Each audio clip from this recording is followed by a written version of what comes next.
Innal hamdalillah nahmaduhu wa nasta'inuhu wa nastaghfiruh wa na'udzu billahi min syururi anfusina wa min sayyiati a'malina may yahdihillahu fala mudhillalah wa may yudlilhu falan tajida lahu waliyyan mursyida. Asyhadu an la ilaha illallah wahdahu la syarikalah wa asyhadu anna Muhammadan abduhu wa rasuluh la nabiyya ba'da.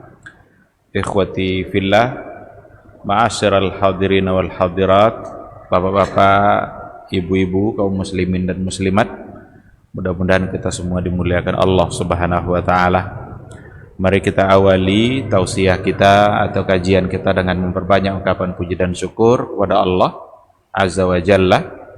Pada maghrib yang penuh berkah ini, alhamdulillah, kita sudah dimudahkannya untuk bermajlis, untuk duduk di sebuah majelis yang mudah-mudahan majelis ini bisa menjadi wasilah bagi kita bersama untuk mendapatkan ilmu, dan mudah-mudahan dengan ilmu yang bermanfaat yang kita miliki, kita menjadi mulia di sisi Allah Azza wa Jalla.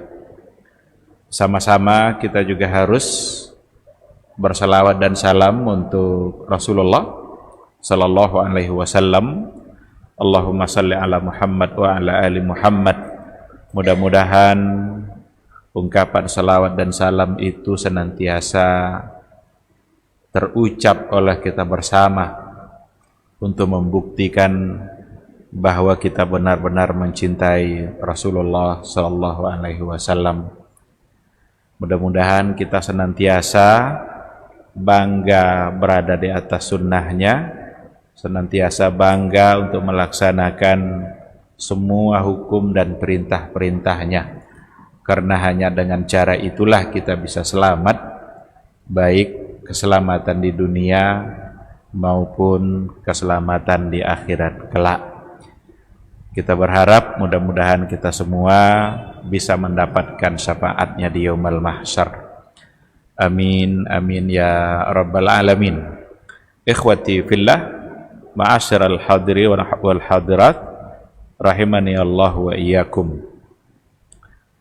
Tema kita pada kajian kali ini adalah maqasidu Al-Qur'an. Maqasidul Qur'an itu artinya adalah maqasid dari diberikannya Al-Quran itu oleh Allah Subhanahu wa ta'ala. Kenapa Al-Quran itu harus ada? Untuk apa gunanya Allah Subhanahu wa ta'ala mengutus Rasulnya dengan membawa sebuah risalah yang buku panduannya adalah Al-Quran Al-Karim? Maka mempelajari tujuan dibalik kedatangan Al-Quran itu, itulah yang disebut dengan maqasidu Al-Quran. Kalau kita mau belajar kepada sejarah, Umar ibn al-Khattab dalam pustakanya hanya ada satu kitab, Al-Quran, tapi dia bisa memberikan keadilan. Utsman ibn Affan, dia tidak punya kitab panduan lain selain Al-Quran. Dia bisa memberikan kenyamanan dalam kehidupan. Oleh karena itu, akan menjadi penting bagi kita bersama untuk mendalami kenapa Al-Quran itu diturunkan, agar semua kita hari ini bisa kembali kepada Al-Quran, harus berangkat dari Al-Quran. Apapun yang ingin kita lakukan, haruslah kita berangkat dari Al-Quranul Karim.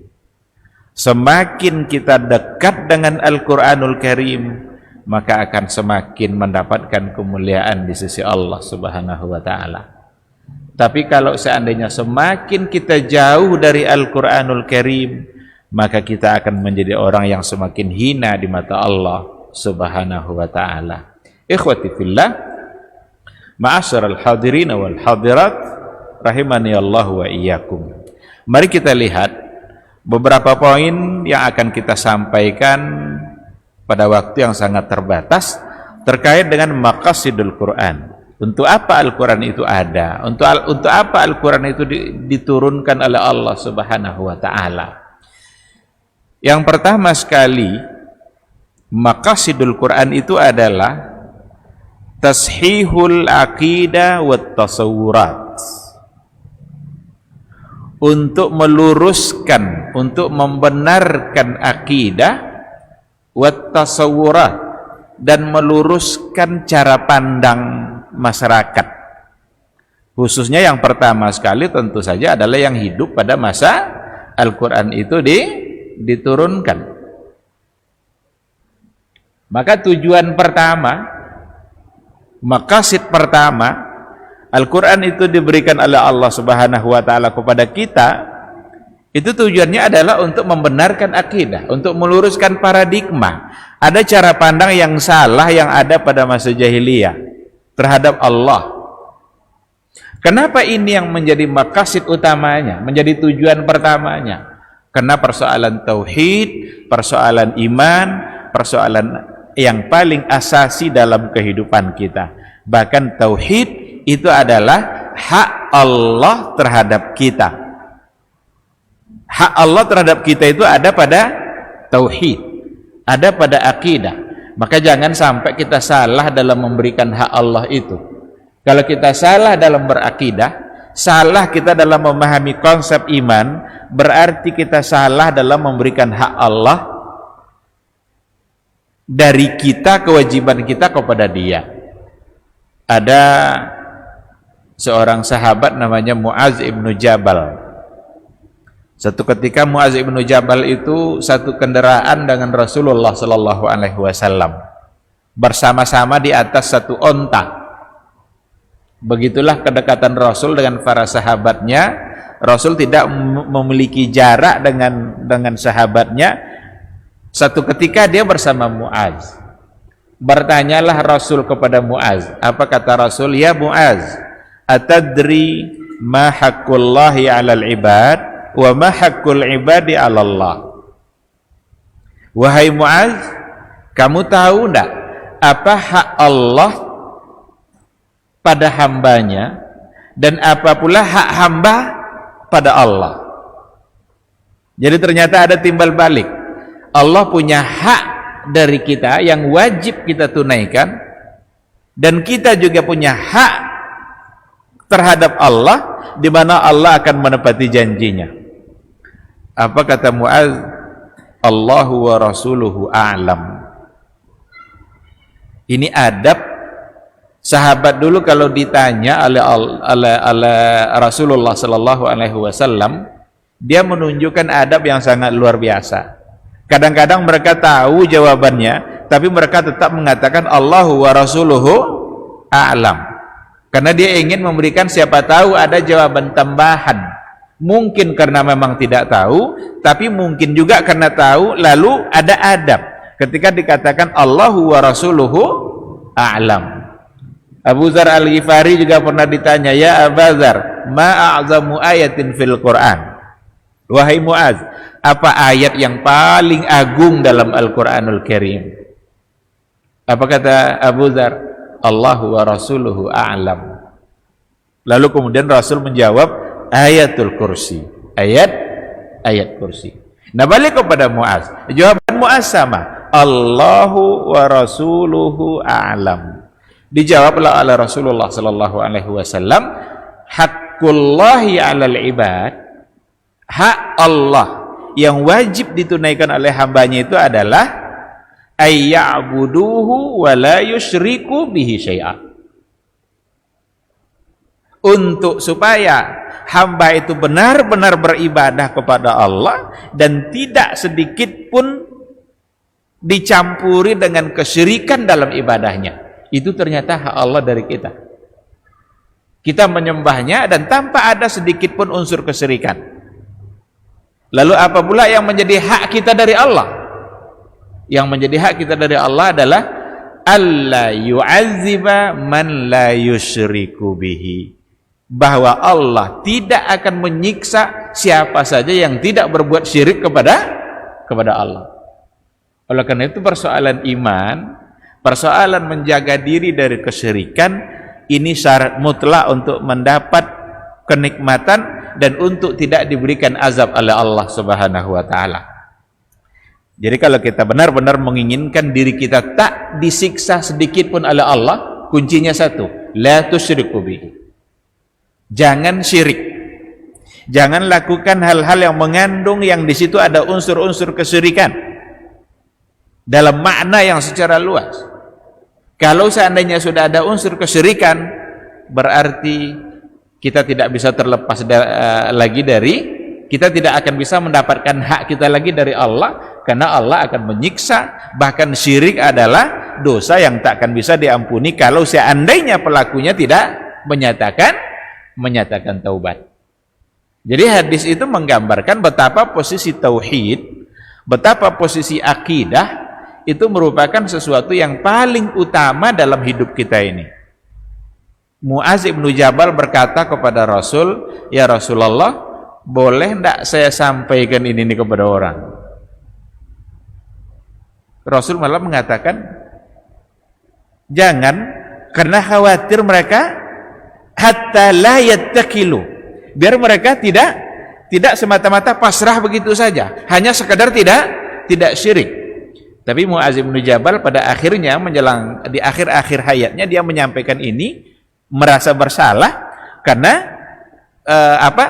takut kalau seandainya manusia semata-mata pasrah hanya sekedar tidak untuk berbuat syirik.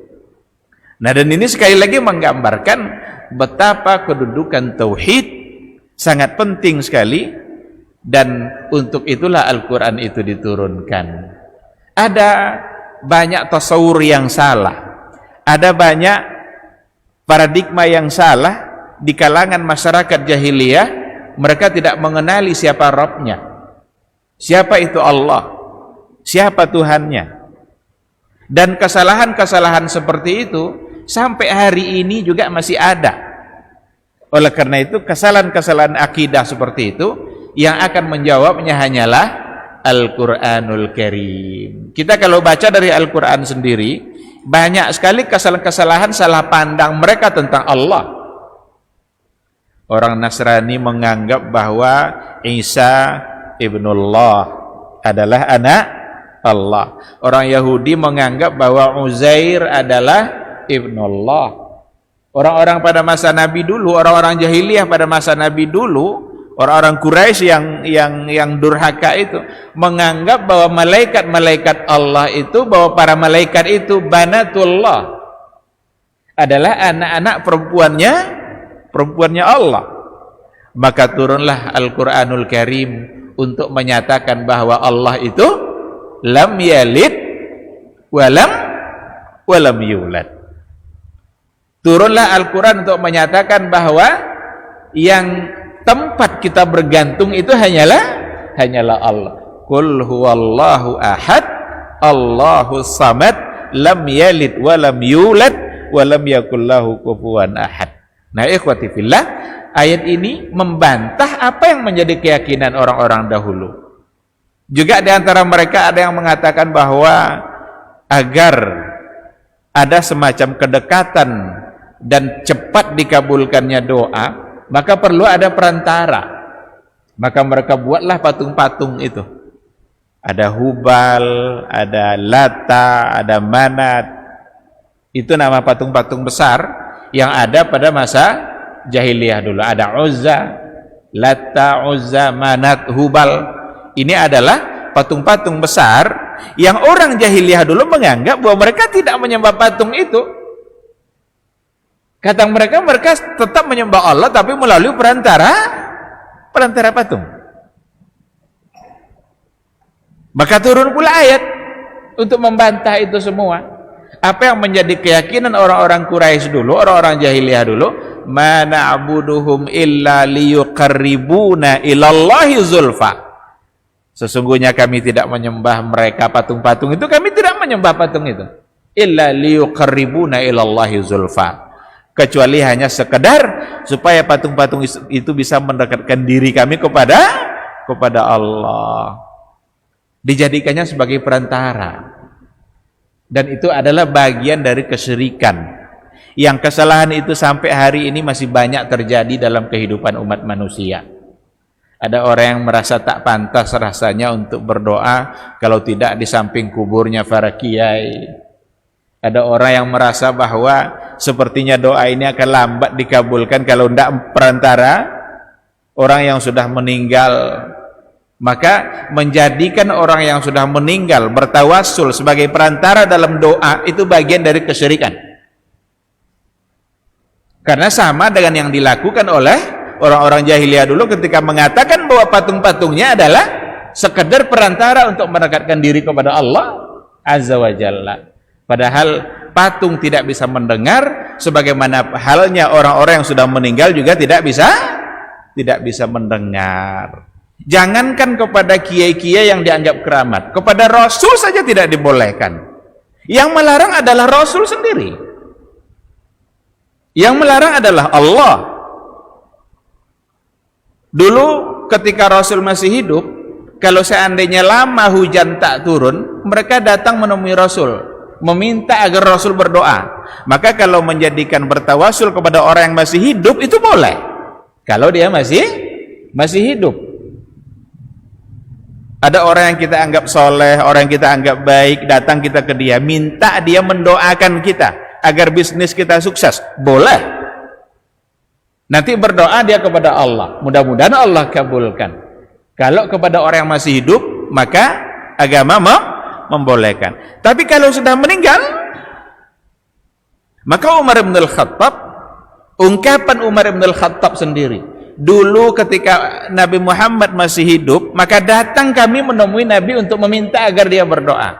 Tapi ketika meninggal, maka dia tak pernah lagi datang kepada Nabi Muhammad, tapi pergi kepada Al-Abbas, pamannya Rasul, yang memang dianggap soleh, sehingga ia meminta agar didoakan. Maka dari hal yang dari riwayat itu diambillah hukum oleh para ulama, kalau orangnya masih hidup maka boleh. Tapi kalau sudah meninggal maka tidak boleh. Kenapa demikian? Orang meninggal dia sudah tidak bisa lagi mengurus orang lain. Dia tidak bisa lagi kita jadikan perantara, kita titipkan doa kita. Jangankan orang lain, Rasul saja tidak dibolehkan. Maka di musim haji sering banyak terjadi kesalahan. Ada yang titip surat ke kubur Nabi. Itu kan pas ziarah kubur Nabi, ada lubang-lubang yang kita bisa lihat itu. Ada yang titip surat, masukkan ke lubang-lubang tadi itu. Ada yang titip koin, uang. Untuk apa? Maka dijaga ketatlah kuburan Nabi itu agar tidak terjadi kesyirikan ini. Kadang ada pula orang yang salah paham, masa pemerintahan Arab Saudi tidak membolehkan kita untuk berziarah? Bukan tidak boleh ziarahnya, tapi menghindarkan agar tidak terjadi kesalahan dalam berziarah. Jadi cara pandang inilah yang ingin dirubah oleh Allah Subhanahu wa taala melalui Al-Qur'anul Karim. Melalui ayat-ayat Allah, agar akidah kita benar, agar kita tahu siapa itu Allah, agar kita bisa memberikan hak Allah sesuai dengan cara yang sebenarnya. Karena yang akan kita berikan adalah hak Allah. Kalau salah paham dalam persoalan akidah, maka salah pula hak Allah yang akan kita berikan itu. Jadi kalau ingin mengenali Allah, tidak ada cara lain selain daripada mengembalikannya kepada bagaimana cara Allah memperkenalkan dirinya di dalam Al-Quranul Karim. Allah memperkenalkan dirinya secara sempurna dalam Al-Quranul Karim, dan dengan cara itulah kita bisa mengenalnya. Kita bisa mengenali Allah dari sisi perbuatannya, dari sisi rububiyahnya. Allah dia yang Ar-Razzaq, innahu huwar Razzaq dzul quwwatil matin. Allah dia yang sebagai Khaliq, dia yang sebagai pencipta. Dan untuk diketahui bahwa persoalan iman, persoalan akidah, persoalan tauhid itu sudah dimulai oleh Allah Subhanahu wa taala mulai dari ayat yang pertama diturunkan. Masalah akidah, masalah tauhid itu sudah ada mulai dari ayat yang pertama diturunkan. Apa ayat yang pertama diturunkan? Itu ada dalam surat Iqra 5 ayat pertama. Ini yang pertama diturunkan oleh Allah Subhanahu wa taala. Dan di dalam ayat itu ada persoalan tauhid, ada persoalan iman. Iqra bismi rabbikal ladzi khalaq, khalaqal insan min 'alaq. Iqra wa rabbukal akram alladzi 'allama bil qalam 'allamal insana ma lam ya'lam. Ayat ini sesungguhnya berbicara persoalan tauhid, persoalan iman. Melalui ayat ini Allah ingin mendudukkan, memberitahukan kepada kita siapa dia dan siapa kita. Maka Iqra bismi rabbikal ladzi khalaq, bacalah dengan menyebut nama Tuhanmu yang khalaq, yang menciptakan. Jadi sifat pertama yang diperkenalkan oleh Allah Subhanahu wa taala dirinya kepada kita, itu dia sebagai pencipta. Siapa yang diciptakannya? Khalaqal insana min 'alaq. Yang menjadikan manusia berarti Allah sebagai khaliq dan al-insan sebagai makhluk. Allah sebagai khaliq, insan sebagai makhluk. Allah sebagai khalik punya sifatnya sendiri-sendiri. Manusia sebagai makhluk punya sifat-sifatnya yang telah ditetapkan oleh Allah Subhanahu wa taala, dan takkan pernah sama antara sifat khalik dengan sifat makhluk. Takkan pernah sama. Kenapa tidak pernah sama? Dan tidak mungkin sama. Karena Allah itu maha segala-galanya, maha lebih segala-galanya. Tapi kalau makhluk maha kurang segala-galanya. Ketika Allah mengatakan bahwa dia sebagai khalik dan insan sebagai makhluk, dan kalau kita benar-benar menyadari bahwa kita ini adalah makhluk, maka banyak hal yang akan kita sadari dari sifat ini. Khalik itu kuat, makhluk itu lemah. Khalik itu kaya, makhluk itu miskin. Khalik itu punya kelebihan segala-galanya, dan makhluk itu punya kekurangan dari berbagai sisi. Dan itu akan bisa meningkatkan ketakwaan kita, ketundukan kita kepada Allah ketika kita benar-benar menyadari bahwa kita ini adalah lemah. Kita tidak akan bisa melakukan apapun, sekecil apapun perbuatan, tidak akan pernah bisa kita lakukan kalau Allah tidak mengizinkan. Kita bisa melangkahkan kaki ke masjid maghrib ini, itu hanya karena Allah yang mengizinkan. Oleh karena itu bersyukurlah. Mulut yang masih bisa berbicara, itu hanya karena Allah yang masih mengizinkan. Tangan yang masih bisa digerak-gerakkan, itu hanya karena Allah yang masih mengizinkan. Satu saat ketika Allah sudah tidak mengizinkan, ini tangan tak bisa bergerak, ini mulut tak bisa lagi ngomong, kaki tak bisa lagi melangkah. Kalau Allah sudah menginginkan, kalau Allah sudah tidak mengizinkannya, maka tak boleh ada satu dan sedikit pun keangkuhan, kesombongan pada diri kita, karena sesungguhnya itu hanyalah pemberian Allah Subhanahu wa ta'ala. Nah, keyakinan, kesadaran bahwa kita adalah makhluk, sesungguhnya itulah yang harus kita sadari, bahwa kita ini segala-galanya ditentukan oleh Khalik, ditentukan oleh Allah Subhanahu wa ta'ala. Dan untuk itulah Al-Quran itu diturunkan, tashihul aqidah, untuk meluruskan akidah, membenarkan cara pandang kita terhadap Allah, agar kita kenal kepada Allah Subhanahu wa ta'ala. Tadi kita katakan bahwa kita bisa mengenal Allah dalam berbagai hal. Ada pada af'alnya, ada pada perbuatannya. Allah memperkenalkan dirinya juga pada zatnya. Ada banyak ayat-ayat zat dalam Al-Quranul Karim. Ada banyak ayat-ayat dalam Al-Quranul Karim yang bercerita tentang zat Allah Subhanahu wa ta'ala. Jangan pernah kita menyamakan zat Allah dengan zat makhluk. Berdosa kita, salah iman kita, salah akidah kita ketika kita mencoba untuk memperkenalkan atau meyakini zat Allah sama dengan zat makhluk. Bahkan kita tidak diminta untuk menganalisa, untuk mencari tahu seperti apakah zat Allah. Tidak perlu, karena tidak akan mungkin kita sampai pada keyakinan yang sebenarnya kecuali datang dari Rasulullah Sallallahu Alaihi Wasallam. Oleh karena itu, apa yang datang dalam Al-Quran, apa yang datang dalam Al-Quranul Karim tentang Allah Subhanahu wa ta'ala, hakikat yang sebenarnya yang tahu itu hanyalah Allah Subhanahu wa ta'ala. Tugas kita hanyalah mengimani, tugas kita hanyalah meyakini, karena wajib kita yakin, sebab itu adalah iman dan tauhid. Tidak boleh kita tolak itu, tidak boleh kita tidak menerima apa yang ada dalam Al-Quran tentang Allah Subhanahu wa ta'ala. Kalaupun ada nanti kesamaan-kesamaan nama, kesamaan dengan makhluk, itu kesamaannya hanya pada nama, tidak pada hakikat. Seperti Allah mendengar, makhluk juga mendengar, tapi tidak sama antara mendengarnya Allah dengan mendengarnya makhluk. Allah itu hidup, hayyun, qayyum. Manusia juga hidup, tapi hidupnya Allah tidak sama dengan hidupnya makhluk. Hidupnya makhluk terbatas, hidupnya Allah tidak terbatas. Pendengaran Allah tidak terbatas, pendengaran manusia terbatas.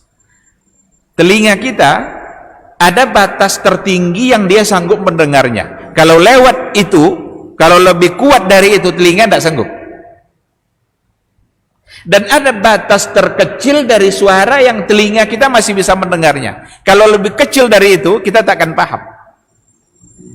Kalau saya duduk di sini, ada dua orang yang bisik-bisik di situ, tak terdengar oleh saya. Kenapa? Karena tingkat terendah suara itu ada ukurannya, sehingga kita bisa paham. Kalau di bawah ukuran itu, kita tidak bisa memahami. Tapi Allah, dia tidak punya batasan seperti itu. Mau bisik-bisik kita, mau teriak-teriak kita, Allah tetap mendengar. Kenapa demikian? Karena pendengaran Allah itu tidak ada batasnya. Pendengaran Allah bisa dia mendengar semua, bahkan berbisik-bisik pun kita di muka bumi ini, Allah yang di atas aras itu bisa untuk mendengarkan apa yang dibisik-bisikkan itu. Begitulah kelebihan-kelebihan yang ada pada Allah Subhanahu wa ta'ala. Nah, ikhwati fillah, kita kalau ingin berbicara tentang bagaimana Allah memperkenalkan dirinya dalam Al-Quranul Karim, itu tentu saja penjabarannya akan sangat panjang sekali. Tapi intinya adalah kita harus menerima apapun yang diberitakan oleh Allah tentang dirinya yang ada dalam Al-Quranul Karim.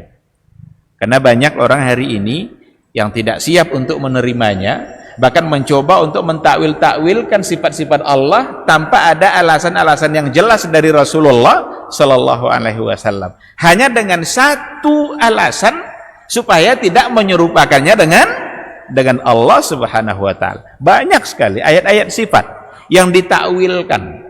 Kita kalau dalam ilmu kalam itu ada bicara tentang aliran-aliran teologi, aliran-aliran dalam akidah, di mana banyak muncul firqah-firqah yang meyakini berbagai hal dalam persoalan akidah, termasuk diantaranya dalam persoalan sifat-sifat Allah Subhanahu wa ta'ala.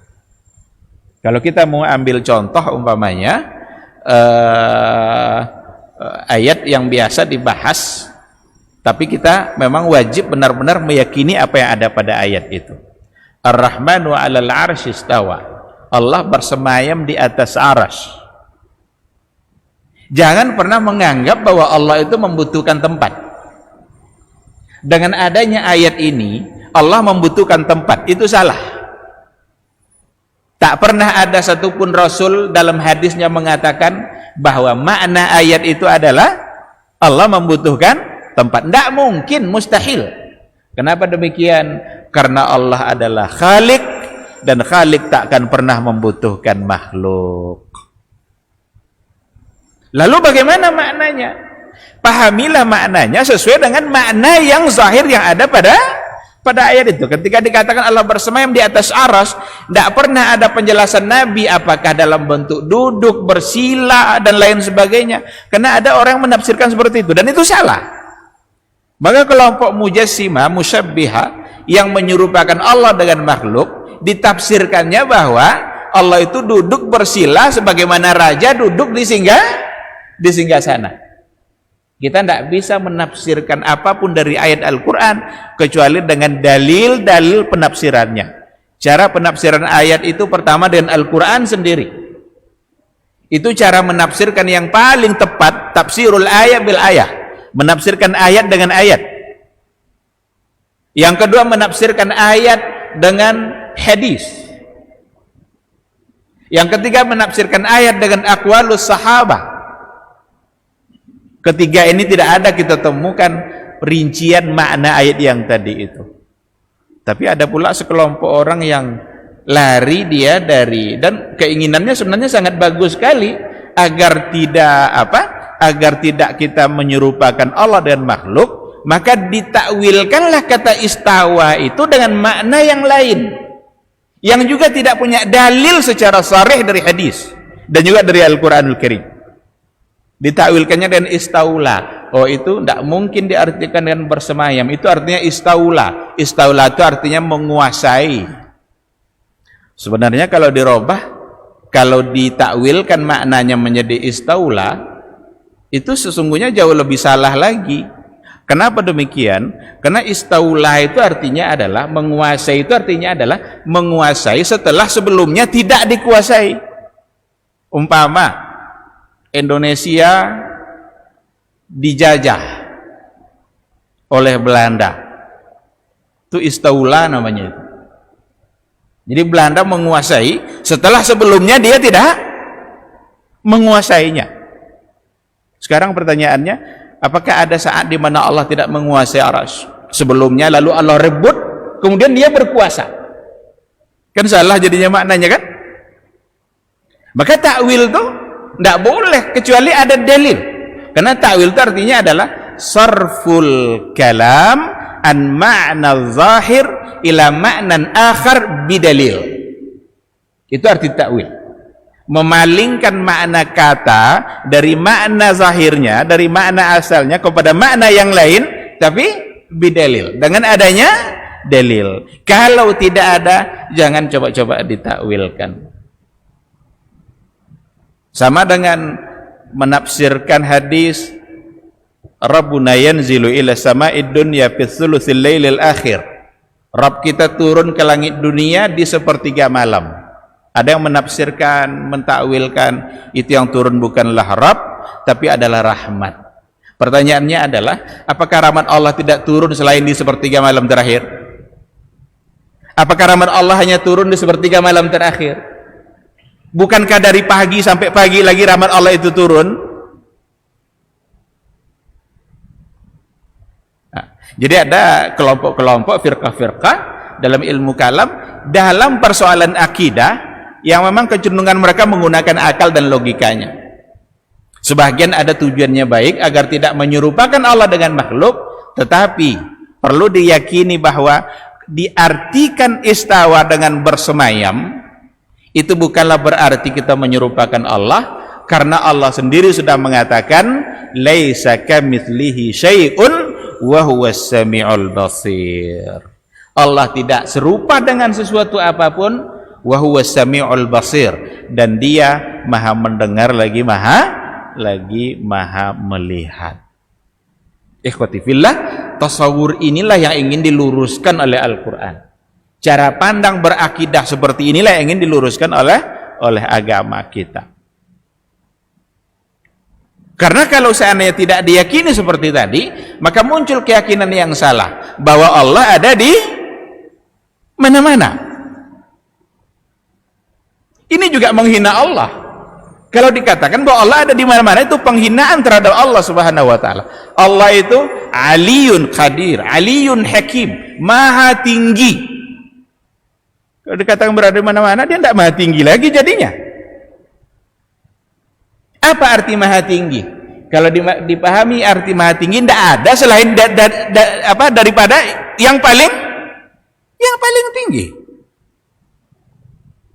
Beralasanlah dengan ayat wa huwa ma'akum aynama kuntum, dialah Allah dimanapun yang berada bersama kamu, dimanapun kamu dimanapun kamu berada, Allah bersama kamu.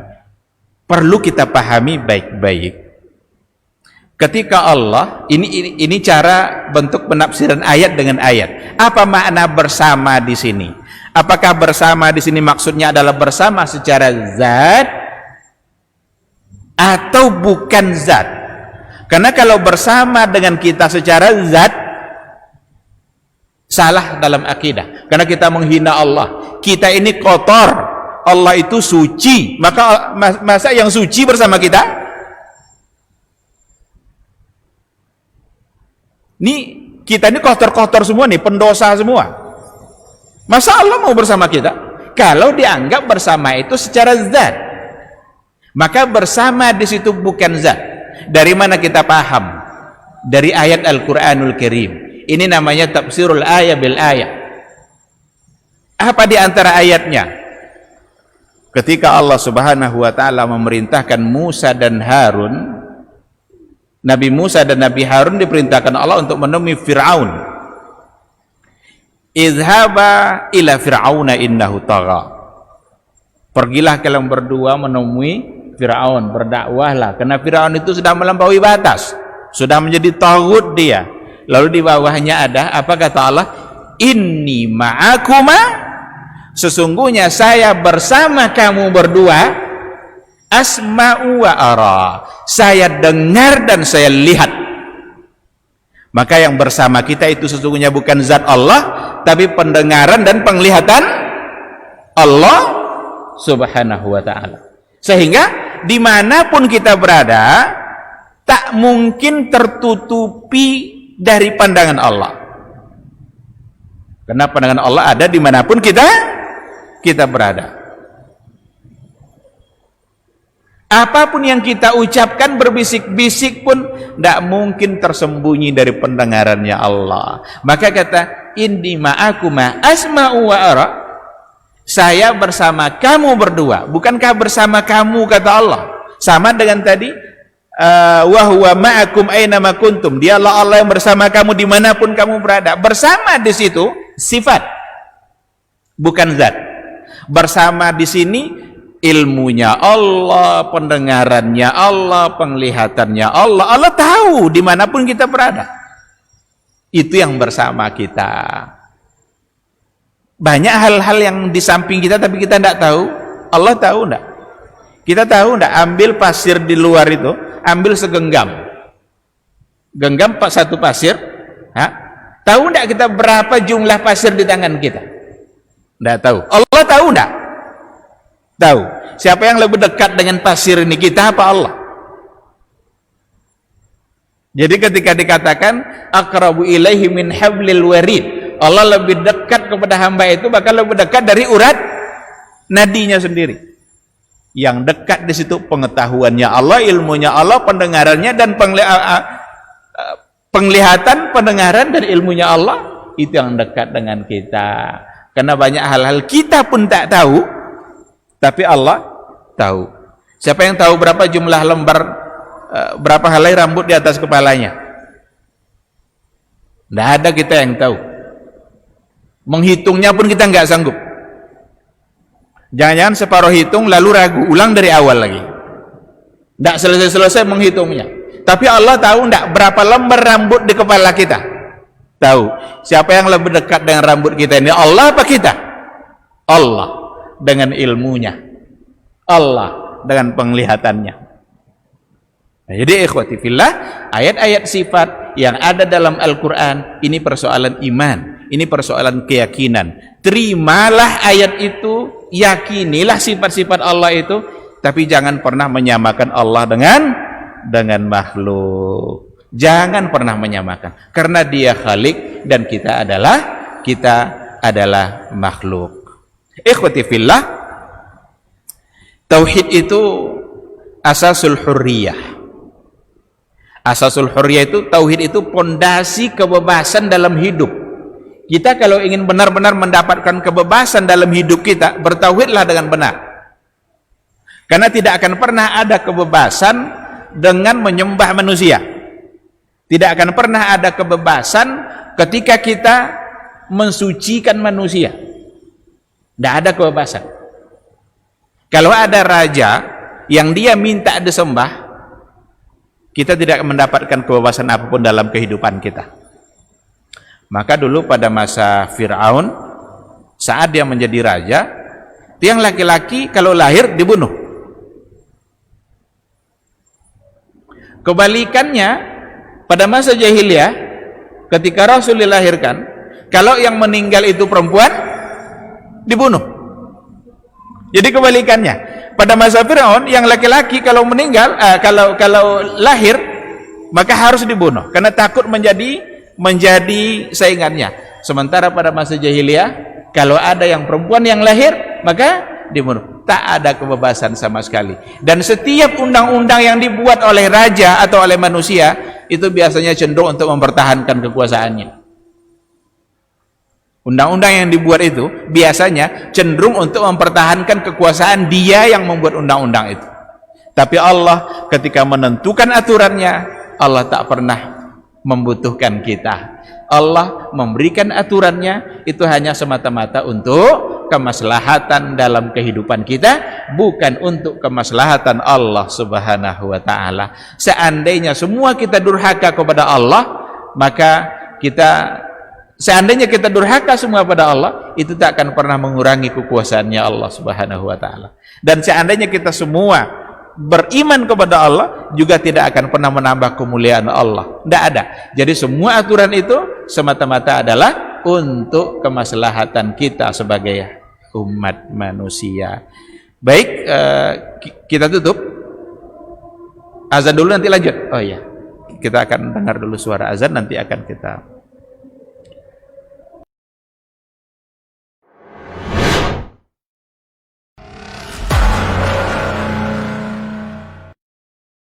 Aku bercita-cita, wahai Umar, jika aku memiliki emas sepenuh rumah ini, fa unfiqhu fi sabilillah, aku akan infakkan semuanya di jalan Allah.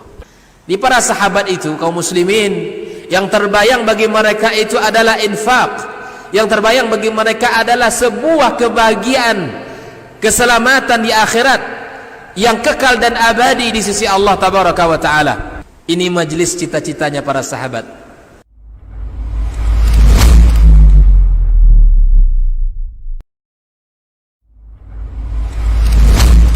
Kalau Umar ini subhanallah, yang diinginkannya itu generasi-generasi luar biasa, orang-orang hebat. Lalu kemudian apa yang dilakukan oleh Umar? Fa asta'miluhum fi ta'atillah, aku gunakan mereka ini di dalam ketaatan kepada Allah. Ketika kaum muslimin itu memiliki penyakit namanya wahan, yaitu hubbud dunya wa karahiyatul maut, cinta dunia dan takut akan kematian. Lalu Nabi menjawab dengan yang lebih penting. Apa itu? Madza a'adatta laha, apa yang engkau siapkan untuk kiamat itu. Bin Sulaiman tadi, inti yang bisa kita ambil apa?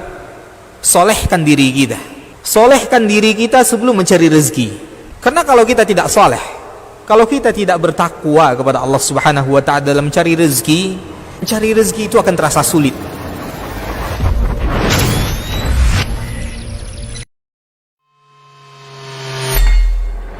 Di para sahabat itu, kaum muslimin, yang terbayang bagi mereka itu adalah infak. Yang terbayang bagi mereka adalah sebuah kebahagiaan, keselamatan di akhirat yang kekal dan abadi di sisi Allah tabaraka wa taala. Semua kita boleh klaim sekarang. Kamu cinta Nabi? Cinta Ustaz. Cinta Nabi? Cinta Ustaz. Termasuk saya.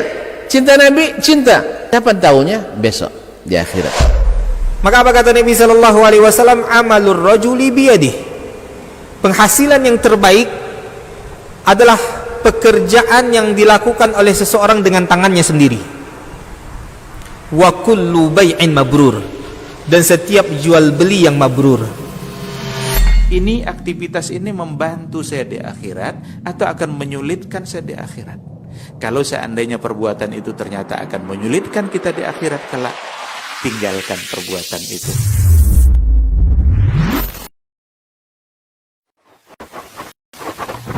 Barometer amal kita saleh tak salehnya di salat kita. Bila salat kita ikhlas dan sesuai dengan sunnah Nabi SAW, maka insya Allah amalan yang lain mengikuti.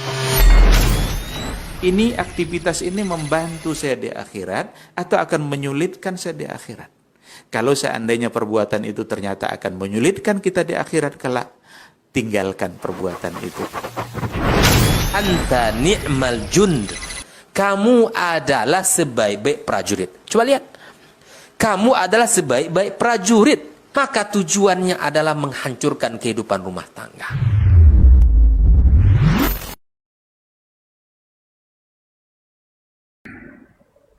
Bismillahirrahmanirrahim. Alhamdulillah wassalatu wassalamu ala Rasulillah. Ikhwati fillah, kembali kita lanjutkan sedikit materi kita.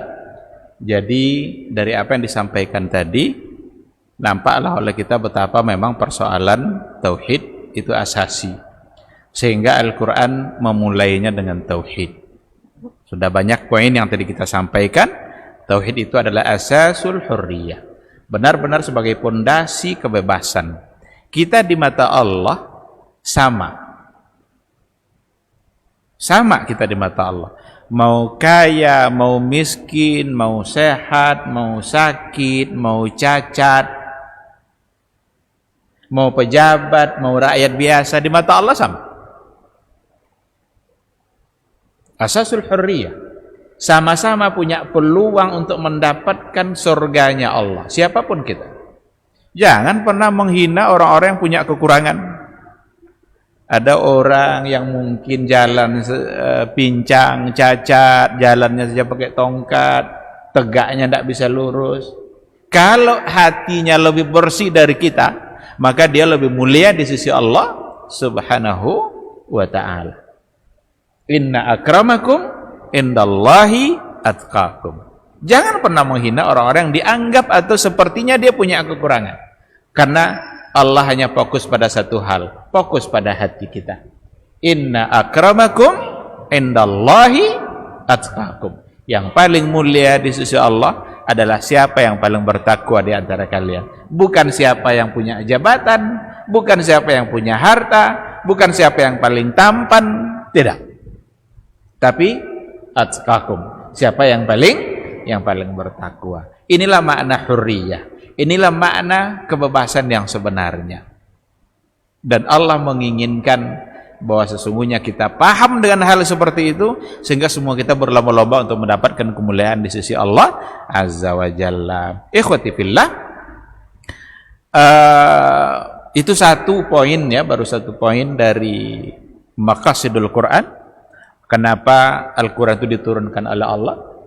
Sementara ada banyak poin-poin yang lain yang tidak mungkin untuk kita bahas pada malam hari ini.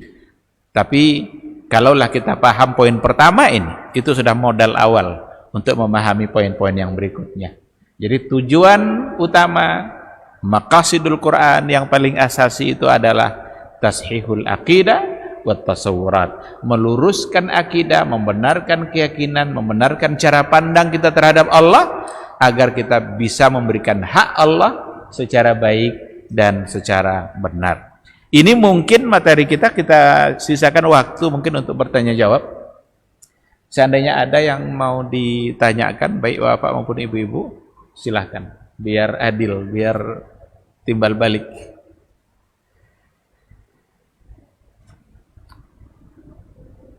Tafadhal.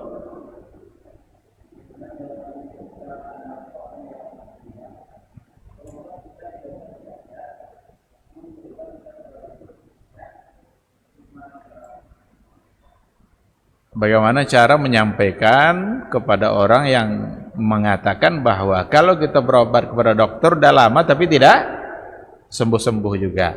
Sementara ke dukun sekali datang, dua kali datang sudah sembuh. Jadi seolah-olah abaikan dokter tapi justru dekati para dukun dan paranormal.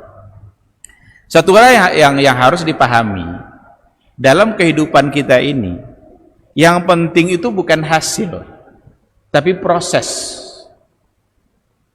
Yang akan dinilai kita ini oleh Allah itu proses. Hasil Allah yang menentukan. Tidak ada satu orang dokter pun yang menjamin kesehatan sembuh bagi pasien yang dia obati. Karena soal hasil itu urusan Allah. Kita urusannya ada pada proses. Kalau prosesnya benar, berpahala. Kalau prosesnya salah, maka berdosa. Walaupun hasilnya sama.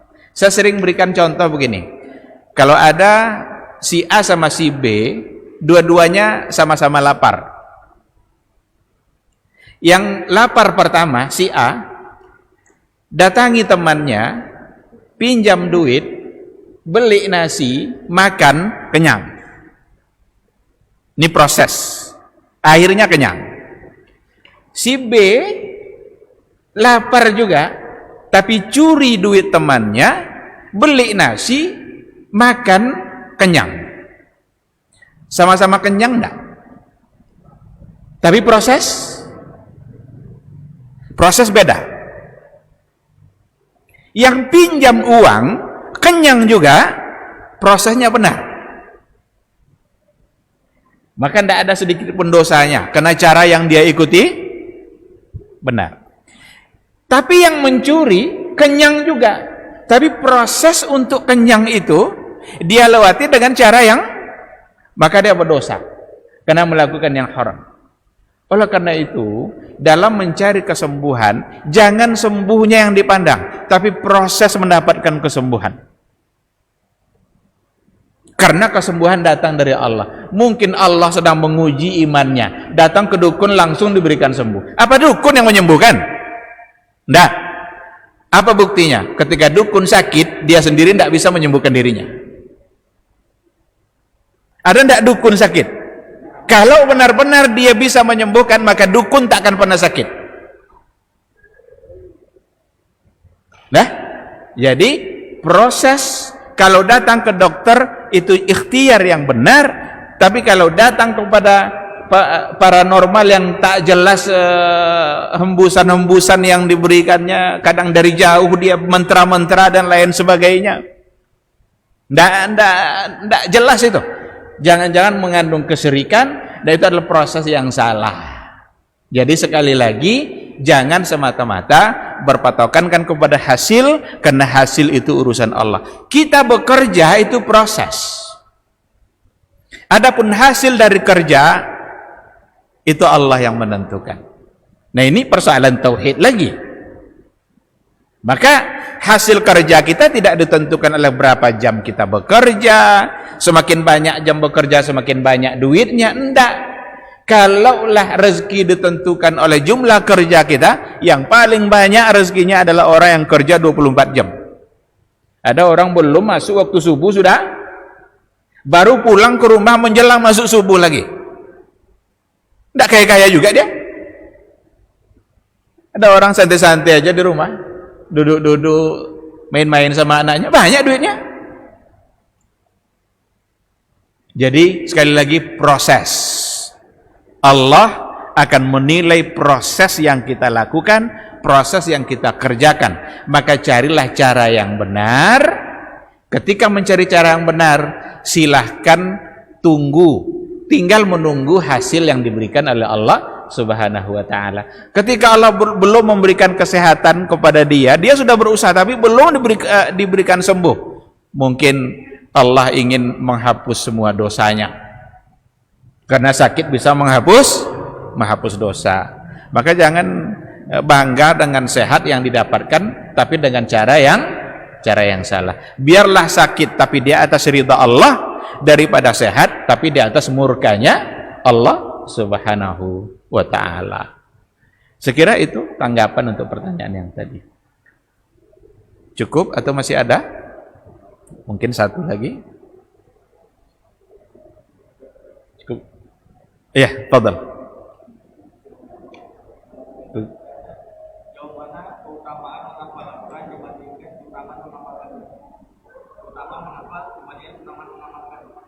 Keutamaan menghafal dibanding mengamalkan. Tidak ada artinya menghafal Al-Quran kalau seandainya tidak diamalkan. Ini dua perbuatan ini sangat baik sekali. Dalam hadis Nabi jarang kita dibahas tentang menghafal. Karena menghafal itu sudah otomatis dulu. Sebab apa? Sudah ada enggak mushaf pada masa Nabi? Belum kan? Belum. Maka hadis-hadis yang menceritakan membaca Al-Quran, sesungguhnya itu membaca secara, itu sudah otomatis. Nah tetapi, sekarang mulai dibahas. Dan jangan salah paham, menghafal Al-Quran tentu saja memiliki keutamaan yang sangat luar biasa. Bahkan ada banyak hadis yang bercerita tentang itu. Ada seorang ayah yang kalau seandainya dia punya seorang anak yang hafiz Quran, itu nanti di akhirat akan memiliki keutamaan tersendiri. Tapi sekali lagi, menghafal Al-Quran itu sekedar menghafal tidaklah cukup, tetapi harus diikutkan dengan mengamalkan Al-Quranul Karim. Kata-kata wa'amilus salihat selalu diikutkan dengan kata iman dan amal soleh. Maka amal soleh di sini sesungguhnya maknanya adalah diantaranya bagaimana senantiasa mengamalkan isi Al-Quranul Karim. Karena mengamalkan isi Al-Quran tentu saja melakukan hal-hal yang sifatnya baik dan saleh. Baik, saya kira seperti itu. Wallahu subhanahu wa ta'ala a'lam. Mungkin itu materi kita pada malam hari ini. Mudah-mudahan bermanfaat. Sedikit yang disampaikan, tapi insya Allah bisa menambah ilmu dan iman kita bersama. Semoga Allah senantiasa membimbing kita untuk tetap istiqamah sampai akhir hayat nanti. Amin, amin ya rabbal alamin. Demikian, terima kasih. Subhanakallahumma bihamdika asyhadu an la ilaha illa anta astaghfiruka wa atubu ilaik. Wassalamualaikum warahmatullahi wabarakatuh.